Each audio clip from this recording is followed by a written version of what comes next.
and welcome to Getting To Know ACS with Tracy and Jasmine. And today we are continuing our focus on domestic violence awareness, and we have with us from the Family Advocacy Program, Mr. Jesse Uribe. So, did I get it right? Yes, good morning. So how are you today, Jesse? Oh, I'm doing fabtabulous, thank you. I love that, fabtabulous. Yeah. So, Jesse, today we're going to talk about victim advocacy and how the victim advocacy program can help those people who may be in a domestic violence situation. Okay, so can you tell me a little bit about what victim advocacy is? Of course, Tracy. Victim advocacy, it's a part of Army Community Service, ACS, Family Advocacy Program, and it is there to assist, prevent, and educate people that might be going through some domestic violence, especially during this COVID-19 times, this pandemic. Right. A lot of people indoors, a lot of people, spending a lot of time together. Mm-hmm. And I don't know you. I don't like you. Right. There's unfortunately there's a tolerance where as families, we can cohabit together for so long, and after that it starts becoming I don't want to say a problem. I do want to say that issues can come up. Right, because we are in that little space together. Exactly. It can get to be a bit much. There's not enough rooms in the house. That's why people are buying up all the houses so I can have more rooms. Right. Exactly. And with all the stressors of like losing jobs, and now maybe the military family just went to like a one income source, and it's all the stress. Now you can't get a job. We can't afford daycare. That is so true, Jasmine. I couldn't emphasize enough how all these stressors add up to what can lead to family violence, domestic violence. Mm-hmm. Okay. So talk a little bit about domestic violence. When someone comes to ACS and they feel like they have a domestic violence situation going on, what are some of the things that ACS does for them, or what is the process, I guess, for? Of course.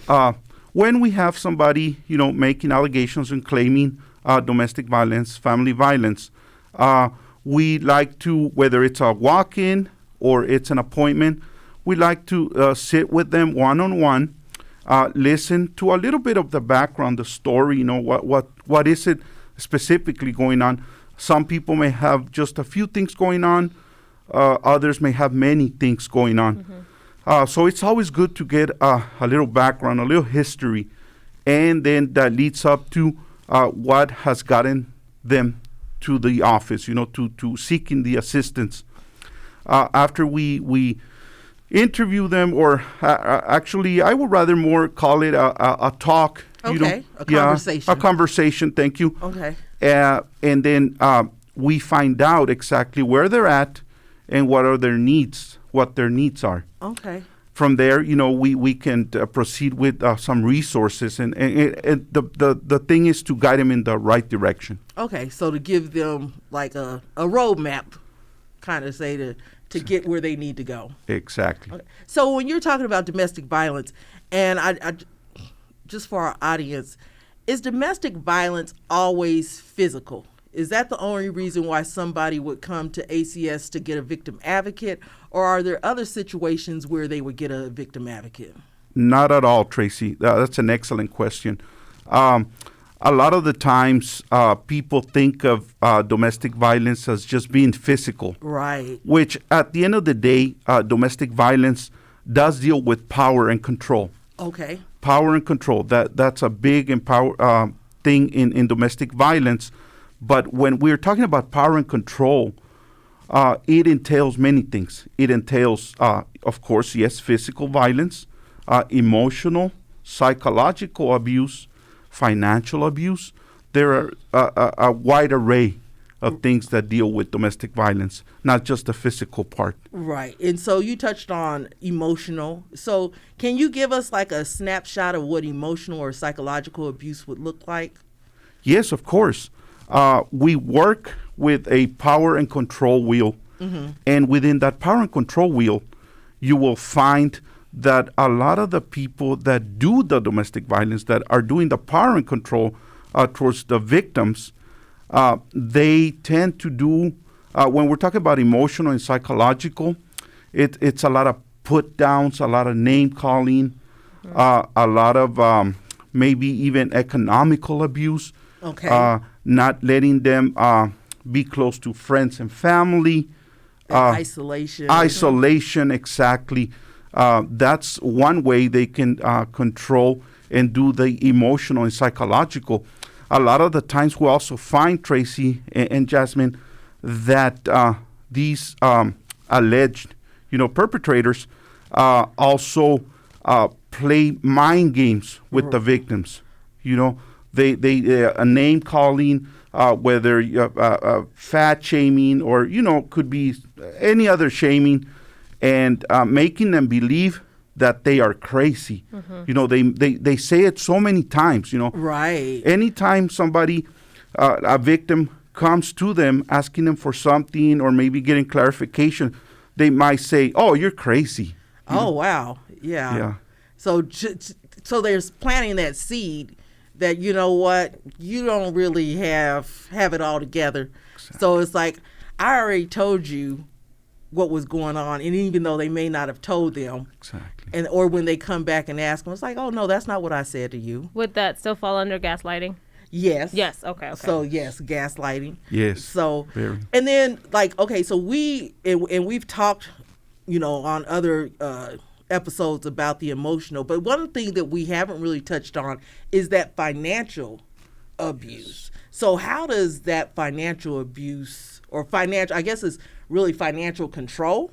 Yes. So what is that? What's that about? That's an excellent point, Tracy, because we do see that a lot, very common, and it is the way the perpetrator controls the victim as far as maybe getting a very small allowance, if at that. Okay. Sometimes they don't even get an allowance weekly or bi-weekly or monthly, whatever the case may be. The victim is not added on any of the bank information so I can't or go accounts. to the bank and get right. I don't have a debit card. They don't. So okay, so the as you said, the perpetrator or the abuser, right? So many names. Yes, there's so many. They're in control of everything. So if I want to buy something, then I have to get permission from that perpetrator. You said it best. That's what we see most of the time, where they have to ask this person each and every time for the. We have so many different cases. We could talk about from big ticket items to food in the refrigerator. Wow. Yes, I mean it comes down to that type of abuse, to where the victim has no access to any money, so they have to rely on that person for everything. Wow. And in that case, do they hold, most of the time, do they hold that against them? Like, hey, I let you buy food last week. You should be grateful. Yes, Jasmine, good. You hit it right on the nail. This is one of the ways they control these victims, Yeah. They're like, well, I gave you $100 2 weeks ago. What did you do with those $100, Right. And now you have to be accountable and tell me each exact, way you spend that money. Wow. So I want an itemized receipt. Yes. On where that money went, that I gave you that's supposed to be for you to enjoy yourself, but now I'm coming back and I want to know how you spent it. Exactly. So Jasmine's eyes got big. That's She's crazy. Yes, that's a very big one. So it doesn't matter what type of abuse or what kind of control that these victims are under. There's no what's the word I'm trying to say? There's no pattern, really. There's no way to detect like pattern the person. too, but I mean there's nothing that keeps them from coming to ACS. I mean there's not any stipulation. It's like, oh, you have to be physically abused to come to ACS, or you have to be financially abused. There's any type of control that is going on that victim is seeing as a way that somebody is trying to keep them in that position. They can come speak with someone at ACS to get that. Of course, Tracy. That's an excellent point, because a lot of the times this abuse can go on for maybe weeks, months, years sometimes, and it's undetected until the victim sometimes, hears from a friend or maybe a chaplain, a family member. They tell them about some assistance in the community, some resources, and when they come to ACS or they call our Fort Bliss Domestic Violence Hotline, that's when we assess their situation. We most of the time we give them an appointment so they can come in. We do have walk-ins that just happen to be around the area, want the assistance. They saw ACS and they stopped. But yeah, there is no stipulations. We assist anybody that might be going through, what they might think is domestic violence. Could be domestic violence has, like you said before at the beginning, many, many faces. Right. And sometimes these victims are so confused that they don't know where they're at. Because it's become their normal. That's their normal life. So I guess one of the things that I picked on when you were just speaking was that sometimes they don't recognize it until someone else brings it to their attention. Yeah. Or I'm watching a show and it's like, oh, that's what's happening to me. Yeah. Exactly. So hopefully you don't relate to Enough with Exactly. with J-Lo, because that was intense. Yeah, that show Enough. Yes. So yes. that so I think it's important that people realize that yes, you can come to us. Now, when someone comes to ACS and they have a case, how can they report? If they're not just there to get resources, and we'll talk about resources in a minute, but if they're not just there to get resources, it's like, I want something done. I want to get out of this. What are their reporting options? Okay, that's an excellent question, Tracy, because once we talk to them and assess their situation and they decide they do want to move forward with the assistance or in opening a case, they do have two options, which the first one would be restricted option. Okay. The second one would be unrestricted. Now, let me explain briefly.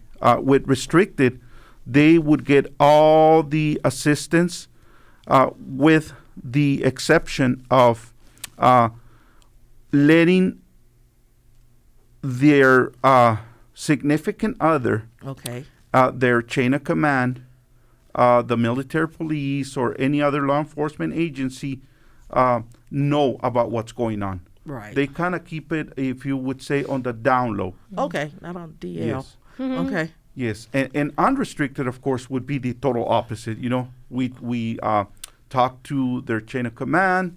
We would refer that case to the Family Advocacy Program clinical side, right, which then does the evaluation, and they also do come together with everybody, including the chain of command, and decide or see the facts and see if that case moves forward into intervention they can get as far as counseling. Okay, and then in the unrestricted, that's when law enforcement, whether it's the MPs or whatever, that's when law enforcement would be also involved in it. Okay. Yes. So with all of this, and I'm going to kind of backtrack just a little bit. That's fine. There's a stigma between lower enlisted, I feel like it's easier to report. With higher to officers, yes, they can wing it. If you tell on me, I can lose my entire career. So, and they have to look a certain way. They have to be perceived a certain way by soldiers. So how can either themselves as, non-commissioned officers, or their spouses, how could they feel comfortable? Would they go restricted? Could they call and maybe say, hey, I'm a sensitive, my husband's whatever rank, or I'm this rank and I'm being abused. How does that play a role with you guys? That's exactly what happens every day, Jasmine. We do get clients, victims coming in. They're very concerned about their significant other's career if the other person or the perpetrator is a service member. And that is one of the reasons why we explained. And they can get as much help if they choose to go restricted. They can get as much help as possible without, having, because we do have the spouses that have that concern. And again, I think it's a big stigma. Yes. Because at the end of the day, I think this other person, the perpetrator, might be needing the help too. Right. That person might not necessarily understand the dynamics of domestic violence. They might think that they're not really abusing their significant other, when in reality they are. And that is when, of course, when we weight the situation, I always give victims options. I'm there as an arbitrator, I want to be able to let them know the options and choices they have, and also the repercussion or the end result. Right. So that's important to say, because if a person is in a relationship or situation that can be very dangerous, up to leading to life, yes, then they have to understand that whether it's unrestricted, that might be the only choice. Okay. Yes. Where they need to, it's like, either think about your life or think about this person's career. Which one is going to be more important? Exactly. And I'm going to go with my life. Exactly. So. That's exactly. But everybody doesn't have that mindset. And I like one thing that you said is that the abuser, sometimes they don't really think that they're I would probably guess that the majority of people who are abusers, that they really don't think that they're abusing, because maybe how they were raised or what they saw, and it's their norm. Yes. And especially, I think that would be true in cases of like emotional. It's like, well, I didn't lay my hands on you, so how can you say that I abused you? Right. But the tongue is what they say, the tongue is mightier than the sword. Yes. So, and that emotional abuse stays with us a long time. It's harder to get over that. So not only do you guys give them the options of, okay, do you want this a restricted report or a unrestricted report, you also give them resources. So I want you to talk a little bit about the kind of resources that someone who is in this situation, what kind of resources ACS can provide for them. Okay. Well, Tracy, let me tell you that each case individually is different. Of course. But at ACS, Family Advocacy Program, we do have the resources. I can name a few that are the ones that we use the most. Okay. Because, again, every case is different, but they do bring a lot of the similar problems or issues, Right. So it's kind of like there's a core. Yes. Pretty much these are basic, and then you add on, there's layers on the top of that, okay, I got you. Okay. So, yes. So some of the resources what are some of the resources that you guys mainly would use? The ones I would say, like you said, it's a core would be, of course, Family Advocacy Program clinical side. Okay. That's one of our main resources. Another one that we use very, very much here in the community, Fort Bliss and El Paso, it's the Center Against Sexual and Family Violence. Okay. Or as they call it, CASV. I love their program. It's a one-stop shop. They have attorneys on staff. Oh, okay. They have counselors. They have a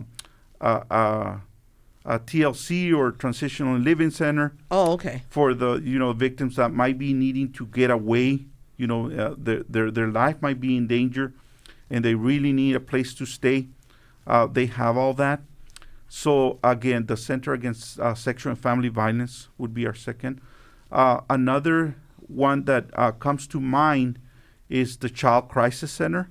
And we've had them on here. Yes. So Oh, yes, awesome, yeah. awesome, yes, because, many of these families do have children, and they can get the assistance from them. Child Protective Services is always, they sometimes have a bad connotation, but in reality, Child Protective Services is there to assist. Right. They want the family to be together, Right. They just want the children to be safe. Right. Exactly. Yes. And I'm glad you said that, because people do get up in arms as soon as you say CPS, Child Protective Services. It's like, oh no. But, I've done briefings with people from Child Protective Services, and one thing that always stood out to me is they're like, we're not here to take your children away. We're here to make sure that your kids are in a safe environment. And if that means that we have to remove the child from the home temporarily or whatever, that's what they're going to do. But it's not just automatically CPS and they're going to come take your kids. Exactly. That is the stigma they have. Yes, it is. Which in reality, they're not about that. Right. They want the exactly. family to stay together, but to be, a safe and healthy family. Exactly. So I'm Yes. glad you brought that up. So Another one that I'm going to have to name because it plays a big role in our cases, in many of the domestic violence cases, is the Texas Crime Victims Compensation Program. okay, yes. Yes. Please talk about that. That is an excellent program. It is a state-funded program. They have, I can tell you, Tracy and Jasmine, millions of dollars. Okay. This fund, it's run by the Office of the Attorney General, the governor, and it's open, or anybody that has a victim of a crime, Right. whether it's domestic violence or any other crime, can apply for it. And it's a simple process. We assist them with that. Okay. We send the application to the state, and if they get approved, there is a plethora of benefits. One, for specifically domestic violence would be, and sexual assault Okay. would be relocation. And that's important. Yes, that's very important. Yes. That's very important because a lot of these victims are looking to relocate away from the person, Right. They've had enough, and they want to start a new life. They want to start a different chapter, and this relocation assistance comes perfect in time. Right, because like you said, if I'm trying to relocate and get away from you, sometimes it's not feasible for me to be in the same city. Exactly. Even though El Paso, we have there's a whole bunch of people here in El Paso. I don't know, over 500,000, I think, or but we still have like a small town feel, so you can see some. It's like there's still that possibility that I'm gonna run into you. So sometimes I need to get out of the city. I don't just need to get out of the house. I need to get out of the city. Out of the city. And they would help them with that to be able to relocate. They would definitely help them with that. We've had relocations to different cities in Texas. We've had relocations to different states. Yes. Yes. And I can tell you even different countries. Oh, wow. So, okay. yeah, just as long, there's a small stipulation that the relocation can be up to $6,000. Okay. Yeah, the relocation move covers $6,000 or less. Okay. Yes. Okay. But that is a good option. And like you said, you guys would help them to fill out that paperwork so that they would be eligible for that. Yes. Okay. So with that too, the military also has a transitional compensation as well, don't they? Yes. Thank you for bringing that one up. That's an excellent resource. It helps the victim with up to 3 years. Doesn't necessarily have to be 3 years, but it's up to 3 years of monthly compensation. The only stipulation or caveat to that is that the service member was chaptered out because of domestic violence. Okay. So and I think that's important that people hear that, because sometimes we're concerned that, okay, if I turn, like Jasmine was saying, if I turn in my soldier and that's taking away the money. But now if they're getting chaptered out of the military and you're like, well, they're not going to have any money. But if they're chaptered out for that domestic violence, then that victim is entitled to that 3 years. They still get to keep their ID card, right? So they can get medical assistance. Yes. And then they get that stipend. It's not a lot, but they get a stipend, a check monthly for them to start their lives over. Yes. So losing that money from the service member is offset because now I have insurance for the next 3 years as I try and get my life back together. And then I have that check, that stipend that I get monthly that's going to help me to restart my life. Exactly. But that's the one where you can't go back to the offender, right? Like if you go back to the offender, you will lose it. You lose that money. You lose it. Yeah. Yes. Thank you. That is so true. That is also the case with the Texas Crime Victims Compensation Program. Okay. Yes, Jasmine. Because unfortunately, during our tenure, we have seen, human behavior. It's very complex, and we do have those cases where people, come back together and stuff. But we have to be knowledgeable about that and conscious that, the benefits may end right then and then. Right then and there. So, because, like you said, human nature, sometimes it's easier for me to go back to what I know. Right. And what I'm used to than to go out there and put myself out there and see if there's something else for me. Starting a whole new life is intimidating on itself. So, yes, just, without domestic violence in there. So it's hard to do that. So, Jasmine, do you have any other questions for Jesse? No other questions. That was very interesting. I'm so glad that you came and talked with us today. Is there anything that you would like to add that maybe I didn't touch on, or something that you would like the audience to know about? Tracy and Jasmine, I would just like to add, first and foremost, thank you for having me here today. Of course. And if you feel that you're going through some hard times in your relationship, please get close to us. Whether you call the Fort Bliss Domestic Violence Hotline or you call the National Domestic Violence Hotline, just ask. Don't be afraid. There's so many resources that are available to these people that are going through some issues, and you never know what you might find. I mean, from classes to counseling to financial assistance. At the end, we want everybody to live a happier life, Right. To be free from any type of abuse. Right. Yes. So, that would be my only closing comment. If you're going through some tough times, please call us. You may or may not be going as far as opening a case or not. Right. But at least you know where you're at, you know your options, and then you can make an informed decision of what you want to do. I like that, an informed decision. So now you have the information, and you can make the decision as to how you want to use that information. Yes. And of course, you guys are going to give them all the resources that are available to them. So, so Jesse, one of the things that we like to do before we close our show with our guests, we like to ask them what brings them joy. So I want to ask you, what brings you joy in working at ACS? Okay, that's a great question. But, honestly, what brings me joy is seeing the difference or making a difference on somebody's life. We get to see and interact with so many people. And I always tell people, please call me back, write me, send me an email, whatever you do, just letting me know that you're doing better, that we were able to help you, even if it was a small change, a small help. Right. And that if that happens once a week, once a month, once a year, which happens more than that, but if it does that, I am very happy. I'm very happy to be there and assist, in making someone's life a little better. Yes. That's awesome. Good. I love that. So again, as Jesse said, if you feel like you're in a situation or you just want more information, feel free to contact Family Advocacy at ACS or ACS Family Advocacy Program.